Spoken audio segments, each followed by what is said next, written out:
The battle seemed over. The men on that ship watched eagerly to see if their flag was still flying over the forts. For legendsoffaith.org, I'm Rob Cutter. Francis grew up in Maryland to a wealthy family. His father was a successful lawyer and a landowner. Francis developed a love for the land he was living in, and his Christian beliefs would grow strong living with his grandmother, who had great influence on Francis, shaping his biblical foundation. He would attend school in Annapolis, and there he developed a poetic talent, writing beautiful poems. After graduating from St. John's College at the age of 17, Francis went on to study law.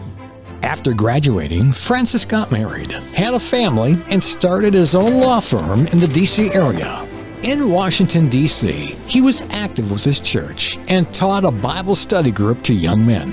Twice a day, he would conduct family prayer and devotions. At one time, Francis even contemplated entering the ministry, but decided to remain in his law career. He was a brilliant lawyer, arguing cases in front of the Supreme Court, and he would get involved with politics, which created close friendships with some of the most influential men in D.C. at the time, including the president. During that time, the British were on the march, causing all sorts of interruptions throughout the country. The times were tense as they successfully attacked and burned Washington, D.C. The Brits were on the move towards Baltimore. At one point, the army arrested a prominent American doctor who was thrown into a prison. With special orders, Francis was sent to negotiate the release on behalf of the United States government. As he successfully finished his negotiations for the release of the doctor, the British began their attack on Fort McHenry. Francis, along with his newly freed prisoner, were detained on a British ship.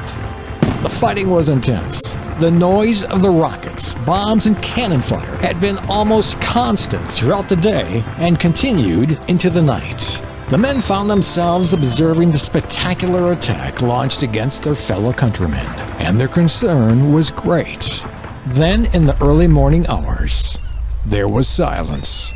The battle seemed over. The men on the ship watched eagerly to see if their flag was still flying over the fort. It was during those dark hours of intense watching and waiting that the words of a song began to take shape for Francis.